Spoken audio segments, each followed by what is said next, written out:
it right, get it tight. Hey, get it Ooh. right, get it right, get it tight. Get it right, get it right, get it tight.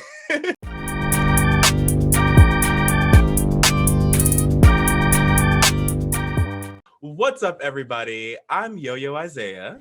And Nikki Fuego. And this is Mama's House. And even though this is our first podcast, because this is Mama's House, we already have a sponsor. Yes, we do. And today's episode is sponsored by Triple Mix Studios. Triple Mix Studios is a first of its kind studio that teaches artists how to create, produce, and publish music completely on their own while retaining all the rights and all the royalties to all of their art. Girl, that ain't typical, because usually the studios take a good percentage and leave the artists out in the cold. Don't tell them nothing and just say bye and go to the bank. But that's not how Triple Mix is. Triple Mix is dedicated to providing an opportunity for anyone at any level to flourish and make music in the industry, okay? They paid me a lot to say that. I'm about to say, I was like, are the sponsors paying you for this one?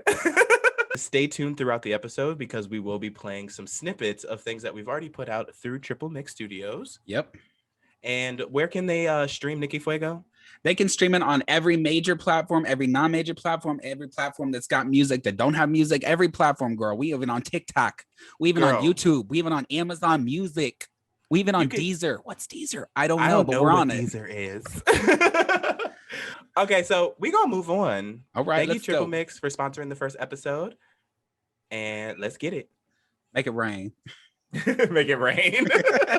And strut that line, leave behind and strut that line, leave behind and strut that line, leave behind and strut that line, leave behind and strut that line. All right, so we are back from the little musical break. We want to thank you again to Triple Mix Studios for sponsoring this episode. That song is called Vibe Tribe. You can stream it on Amazon, Spotify, Apple Music, literally every platform. So before we get into what Mama's House is, can we talk a little bit about what happened in Mama's House before this episode was filmed? Girl, it was burning down in Mama's house about 20 minutes ago.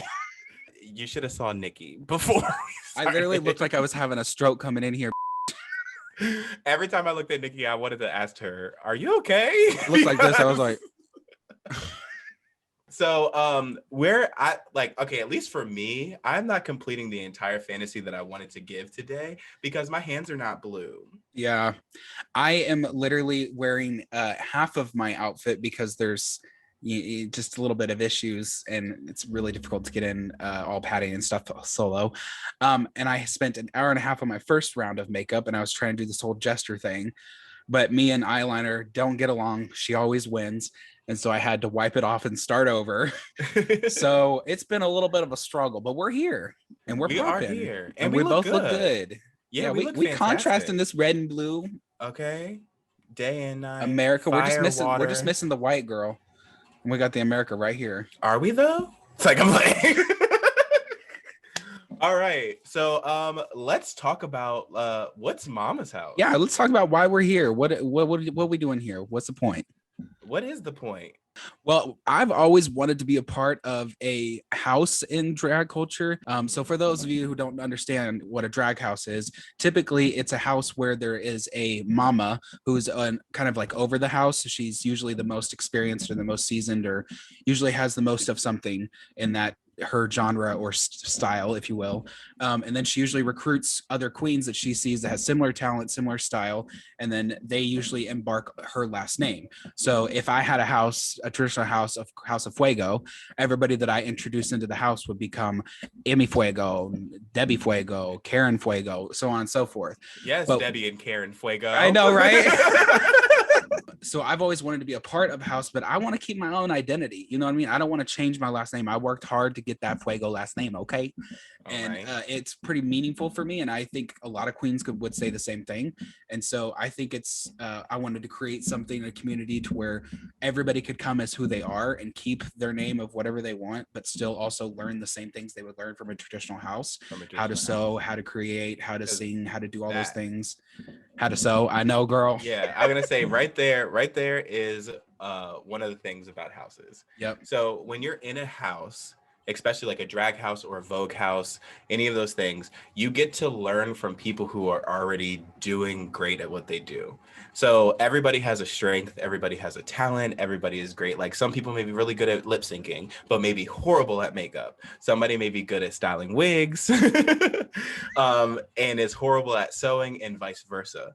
So when you come to Mama's house, it's a bunch of mothers because we are all queens. Right. And like Nikki was saying earlier, like in a house, when they say like mama, like that's mother. Everybody refers to them as mother. This is like her children are the people underneath her that are part of her house, that are continuing the legacy of that house. She's the matriarch. Exactly. Yep. See, but in Mama's house, you can be however powerful, however strong, however bold, however big you want to be, and still be able to learn sewing, makeup, production, the business side of things, starting a damn app if you want to. Like any of those things, you can come to Mama's house and learn, because Mama's house is all about community. Yeah. And we also want to build up people to where they can be a mama in their own power. You know what I mean? Empower that mama status, that mother status. And I think there's a lot of empowerment that comes from that, especially from a performance angle, because there's a lot of I wouldn't say stigma, but there's a lot of energy in the drag community that everything's competition based. And it's because drag became mainstream through competition on Drag Race and stuff, and even Dragula. And so everything is like, everything that's mainstream that associates mainstream media and drag is like competitiveness. And I even experiencing that myself going into local cities here, going in there and it being literally the only open mic session is a competition. Like you perform against other acts, which is kind of weird. And so it's this constant like trying to peg ourselves against other people. Whereas in Mama's house, all men and women in different weird costumes and non-binary, like we're all putting on wigs and shit and doing the same thing. Like come on, like why do we gotta segregate ourselves or compare ourselves and everything? Well, just do your art. That's what we want. Just come and be as you are, build it and they will come, right? Okay. And like perfect example is like, for me, I really love the artistry of drag. Like, and you can ask Nikki, I love the makeup. I love like the creative styling, the outfits and all that stuff. But I cannot do the drama. Yeah. Like I can't even watch an episode of Drag Race if there's too much drama. Like it just turns me off. Like I need to be able to feel my performance, everything. Like when I get into a character, I want to be that character. I don't want to change from that character. Like anything I do, my mannerisms, how I act, like sing, talk, all of that stuff need to be in that character. And I want to be whatever character I want to be. When I want to be it. When you want to be it, any day you want to be it. Amen. Mama's house, like what this embodies is we're not going to tell you can't do anything. We're not going to tell you, like if you say like, oh, I really want to do this, but I've branded myself as this person in the drag scene. Okay. And do what you want to do. Right. Still be that person that you did in the drag scene, or that you did in the performing arts scene, or you did at makeup school, but then also give yourself some grace to become whatever you want to be, because that's what matters at the end of the day. Yep. And that's where a lot of queens I see get stuck, is they get stuck in this, like, yes, we're performing like to other musicians and other artists and stuff, but that doesn't mean that that's who you are as a performer and an artist. That what it is you at the core is you are a performer, you are an artist, and so are these other ones. And a lot of people, I'm not going to name names, but they get into like impersonating and like becoming that person, then that's all their gig is. Which Derek Barry? It was at this moment that he knew he fucked up. I wasn't gonna say it, but you said it, so girl. But yeah, it like the reason I bring that up is because then they go onto the show and they paint a picture as they're the victim, because everybody puts them in this Britney box. But that's the box that they put themselves in, and it's because they only associate that they're performing as Britney instead of like performing as Derek, or we're not going to bully him, but no, we're not bullying, but it's important to give like real examples. Yeah, right. That's what it is. Yeah. Like as soon as you said that, I immediately thought of Derek Barry, because and that's another thing about Drag Race that I really like too, is that you get to see their growth throughout the season if they stay long enough. Yeah. And you can tell like after critique of like, who are you? Yeah. I don't want you to be Britney. I want you to be you. Yep. Like you can slay a Britney piece. Yeah. You can look like her all you want, but like, why are you performing? Why do you? What's the point of calling yourself Derek Barry if you're just gonna be Britney? Exactly. Just call yourself Britney. Like I don't understand. You have to be almost exactly 100% tip top in every single shape as the person you're impersonating to be like top tier, top Living level. and breathing that person. Yeah, like you need to stay up on all their drama. You need to like Yeah. if the artist you're impersonating goes through something this weekend and you're performing on Sunday, you need to embody what happened this weekend with your performer because you Yeah. are impersonating them. Otherwise, Like, you're just going to look like a joke exactly. because it doesn't sell. So at the end of the day, it's better just to be yourself in Yep. whatever that looks like. Challenge Yeah. yourself, push yourself, learn new skills. Yep. Because I see myself at the end of like, I don't know, after what like 2-3 years into Mama's House, like I see myself making costumes, like full out costumes. Slaying it out. I can't wait. Coming up with like creative briefs and stuff for makeup things for Mama's House photo shoots and getting like, and just putting all that together because that's what I really like to do. I really like the artistic, like that side of everything. You're very with the visuals, like very creative visually. Love it. And the things that we're gonna do at Mama's House, we're literally going to help the world by helping ourselves. You can help others, and by helping others, you help the world. So. We need snaps all around. All right. That's gonna be one of the sound effects is snaps. Yeah, right. So if we just had to sum up Mama's House in a few words or less, it's basically a community of badass bitches. And I'm gonna use bitch because we can all be the best way possible. You know, I call everybody a bitch, girl. Even Same. if they're a straight cis man, I call them a bitch. Everybody's a bitch. But yeah, so that's Mama's House. It is Mama's House. And us. Yeah. That's that like everything we said about Mama's House kind of embodies who we are because obviously we created it, so it's got to come from somewhere, and that comes from everything that we believe in.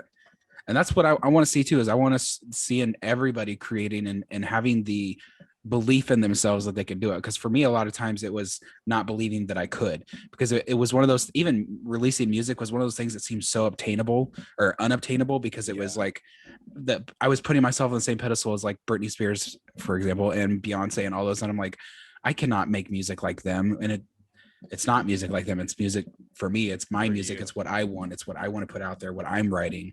And so once I got past that, game over, girl. I got so many up here that I'm about to just do. Okay. And that's the thing too.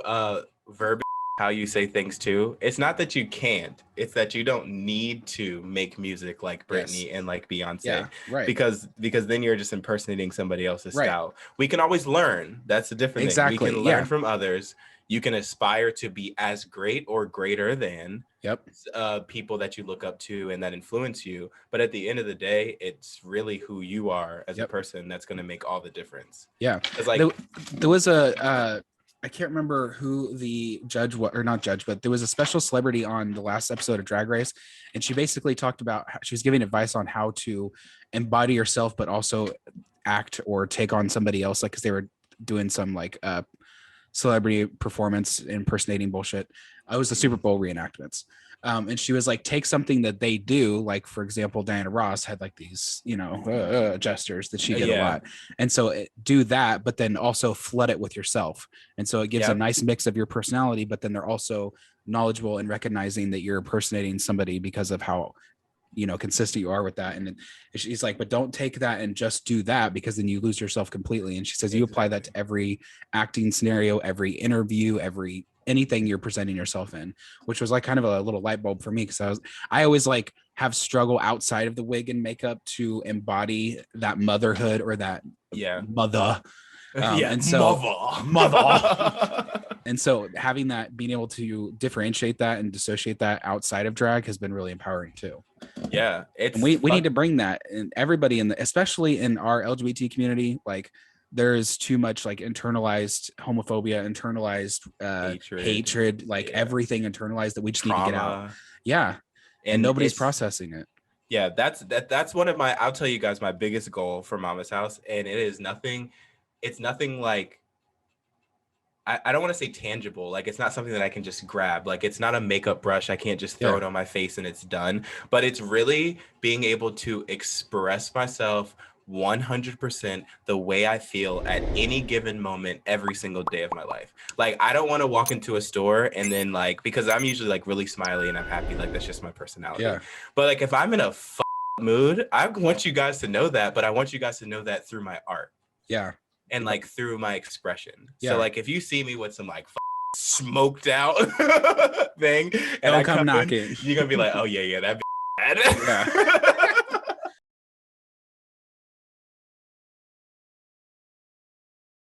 But anyways, if you try to be yourself, if you're trying to achieve anything, and that's another thing too, like even if we didn't discuss it in here, still hit us up, still message us and say like, hey, I know you guys didn't talk about illustration, or I know you guys didn't talk about this, or like, I don't really, like for me, I don't see myself lip syncing like at a club like every night, but I do see myself doing sketch comedy. Yeah, I can see like, that. And like getting into these characters and really like playing out these things, and that be my thing with drag. Because like I love music, I love like singing and writing and like all the other stuff, but I don't know if lip syncing performance wise is my thing. But give me an acting scene and we'll go off. Absolutely, I 1000% agree with that. So it's like, if you want to do anything, hit us up and we will see if we can make it work, because that's what happens. There's a way. Okay, that's what happens when you come to Mama's house. Yep. I should say, there's a grace. Yes. So the Wigs and Grace will sponsor us. Okay. Wigs and Grace. All right. So we're going to take a quick break right now. And of course, like we said, Triple Mix is sponsoring this episode. So we want you to enjoy 10 more seconds of some music that we already have distributing out in the world. Yes. And when we get back, we're going to do a little Q&A on Mama's house. Play that track. Give them that gay spoke, give them that love. Make it drip down from above. Yo, bitches begging on their knees. Mouth full of kids fighting to breathe. Welcome back to Mama's House. Up next, we're going to do some Q&A so you can get to know a little bit of Nikki and a little bit of Yo-Yo. If you have questions we don't mention today, go ahead and email us at mamasdraghaus@gmail.com. That's mamasdraghaus@gmail.com, girl. Okay, Mr. Radio producer, or like a radio host. I listen to way too many podcasts. Yeah, I look at the screen like, who is this? Fuck this shit, I'm out. There's a question that we pull from this hat of random questions. Ooh. And you want to answer it, let us know. We would love to get to know you as well. Absolutely. That could actually be your introduction to us. Say you want to join Mama's House, answer one of these questions to start off your email, and then let's take it from there. Yeah. And be honest. Yeah. Don't lie. Be honest. Because I'll find out. All right, Nikki, thank you for introducing what we're about to do for this second segment of our first episode. I can't believe we're actually here. I know, it's finally happening. It took a while, but it's finally happening. It took a while. It took a while, but we are here. So what better way to start this off by just answering some questions? Yes. Ask, shoot, fire away.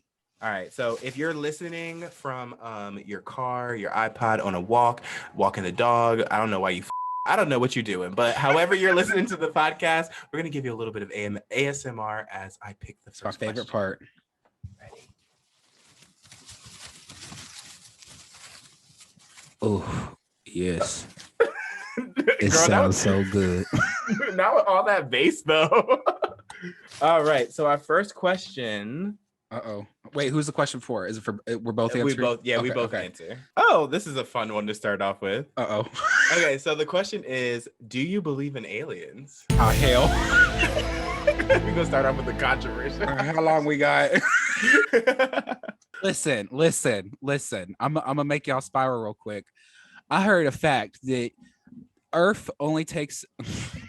Earth only takes up like 0.012% of the whole universe, and I only take up like 0.00004% of Earth. So obviously there are other aliens on other Earths. Oh my God! Clearly 1 + 2 = 5. Okay. Yes. With that logic, who couldn't? I'm about to say, yeah, because it sounded like you were just abducted by stupidity. Excuse me, teacher, is stupid an alien? Why you think I'm in a wig, girl? So I guess the short answer to that is yes, we do believe. Maybe we'll have to talk about that in its own episode. Absolutely, girl. We can go over some UFO footage. Get me going. Girl, conspiracies. All that. So let's go into our next question. What do you fear in life the most? Shit. I don't really know how to answer this question because I think my life has shifted, like my perspective and the way I think about things have shifted so much in the last year. Yeah. Like maybe even the last 6 months. Yeah. To be honest. So because at first I would say like not being successful is like one of my, like, I like to be good at what I do. It's Absolutely. just that's just part of like who I am. It's in my DNA. It's just like if you're gonna do something, be good at it. Yeah. So I think one of my biggest fears would be to come across something that like I'm just not good enough at. Right. But I think I've come to the realization that like you don't need to be perfect to do anything. You just need to like try your best and try your hardest. So it hasn't really been a fear of mine anymore. So it's really hard to answer that question. Yeah. But like as far as fears in general, I do have a fear of drowning. That is like interesting. I can swim my ass off though. Say like, don't get it twisted. I know how to swim. I was at the pool every single day as a child. I can do laps. I can do butterfly strokes, freestyle. Like I know how to swim. Like I actually know how to swim. Yeah. But for some reason, the fear of drowning just seems so painful. Like, did that fear come out in Montana on the Madison River? Oh no. When we were getting off? No, that was thought adrenaline. We were gonna drown, bitch. I did for one moment it flashed that we were going to drown, but I have like I think I told y'all in the Montana that I have a protective instinct. Yeah. So if people need to be helped, adrenaline just flows through my body. Oh no, that was hell adrenaline, girl. Girl, your foot was like, yeah. I anchored us. I said, nope, we're not today. But the bottom of the river was all rocks. Everybody. Was all rocks. All rocks. My foot is still cut up. Like all rocks. Yeah, that hurt. I try to do it because I was like, I'm 6'5", by the way, everybody. Really tall. Really tall. That's without heels. Yeah, so. We need to set the scene. We was in the Madison River. We had 5 inner tubes. We had an inner tube with a cooler on it, and we were attached via rope or like ratchet straps between all of us. So 4 adults and a child who was 8 years old and a cooler all attached to these inner tubes going down this Madison River. And we started to dismount, but we got caught in like this weird raft. You could see it like from the coast once we got out, but it was like this one string of like this stream that was just like jet setting. And we literally decided to dismount right in it. And obviously none of us were expecting that. And Jay and I had never really, had you ever floated before that? No. Me neither. So like, I didn't know what to expect.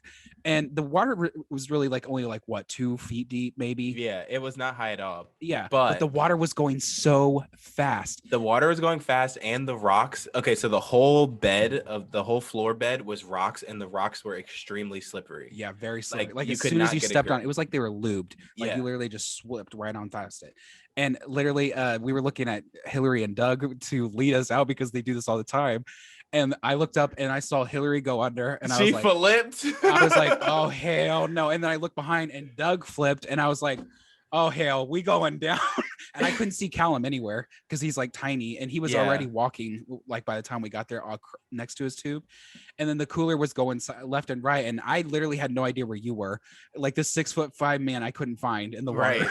Right. So I just, everything in me, I was like, anchor now. And so I just stuck my foot down, and like all of us halted, and then Doug got up and did his foot, and then you got up and got your footing, and then we all just like slowly like started moving to the side. Slowly. Hillary was still drowning at this point.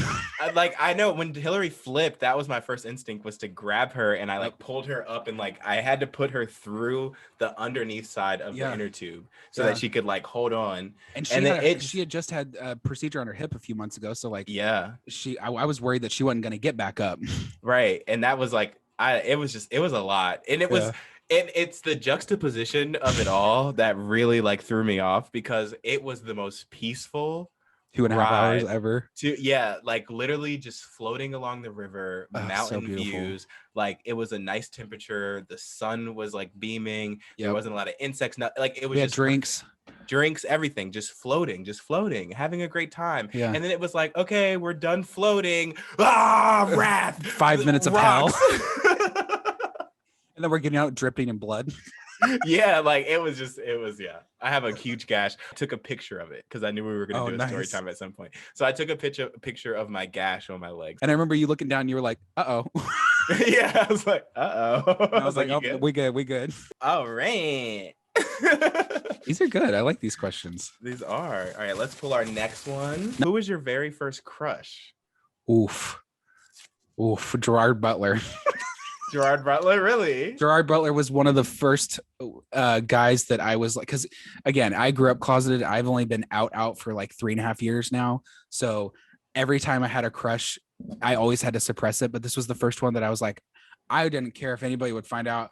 If they caught me raw dogging him right now, I wouldn't give a fuck. I would literally marry this guy and spend the rest of my life with him. And what I saw is when he was in the movie 300. And yours? I know, right? Like after that imagery, I'm just like my first crush. I don't know if you know who this is, but Josh Hartnett.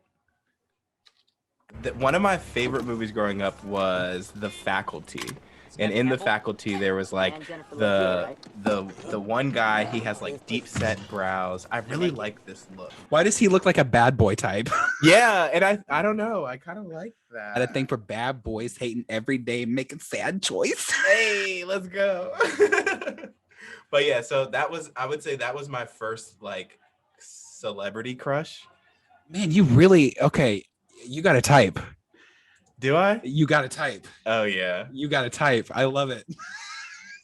But I just like, I don't know. And it's not even like the cute factor with him. It's like a personality, like he's a type. He's a type for sure. Yeah. He's a feeling. He's a vibe. Yep. Yeah. He's all chemistry. All right, everybody. So I hope you guys enjoyed that little section, this little Q&A. You got to know a little bit more about us. Like we said, we would love to hear from you, or if you have other questions that you would like to ask for Nikki or myself, Yo-Yo. Hit us up. Yeah, hit us up. What's the email, girl? It is mamasdraghaus@gmail.com. That's MAMAS drag PRAG. Okay, house HAUS, because girl, you know we fancy. We hella fancy. At gmail.com. Gmail.com. All right. So we're gonna take a quick little break, and we have another song from you from Triple Mix Studios. Yes. This is Fluid. Is that So sinking in your head yet? Your clothes, genderless. Makeup, genderless. Your personality, lacking, but still genderless. Skin, genderless. Your hair. Again, we want to thank Triple Mix for sponsoring today's episode. Again, check them out at triplemixstudios.com and get yourself signed up for some coaching and for some advice on how to get your music into every streaming platform today. Yes, and get that music out there. And it doesn't have to be music. If you want to do spoken word, podcast, anything that needs to be recorded and distributed, hit them up. Collect Triple that Mix. dollar. Collect them coins, honey. Like a ringer.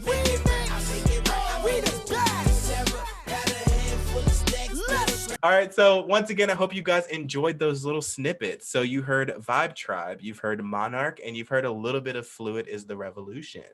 So that's a lot of songs. That is a lot of songs. That's 3, but it's not Only as many 3. as we're going to cover next week, though, because we're going to really jump into some more of these songs and what they mean on the next episode of Mama's House. Yeah, and if you want to get a head start on that, girl, you go ahead and stream Takeover and Fuego on Spotify, iTunes, Amazon Music, Deezer, Tidal, YouTube Music, all the other 300 plus streaming platforms. You can stream it anywhere. Tidal. And Alexa, no, you just say stream Takeover. Takeover on Spotify, and she'll do it. Alexa will do it. Siri will do it. Whatever the Samsung lady person is will do it. Cortana. Is it Cortana? Is that her Cortana. name? Cortana even will do it. All the AIs know it. Okay, just Okay. say it into one of your AI boxes, and they'll get it. So make sure you go stream Takeover, and there's also your first EP too. Don't forget about Fuego. Yes. So go stream Fuego, go stream Takeover, listen to the songs, let us know what your favorite tracks are, and we're going to really dive deep into them next week on Mama's House. Yes, you're going to get to see the beginning of how it was made, the process of it, what it looks like when it's published, and afterwards, and what we're doing with it now, and what to expect coming forward. Yeah. Mama's House is officially closed for today. Closed. For Case today. closed.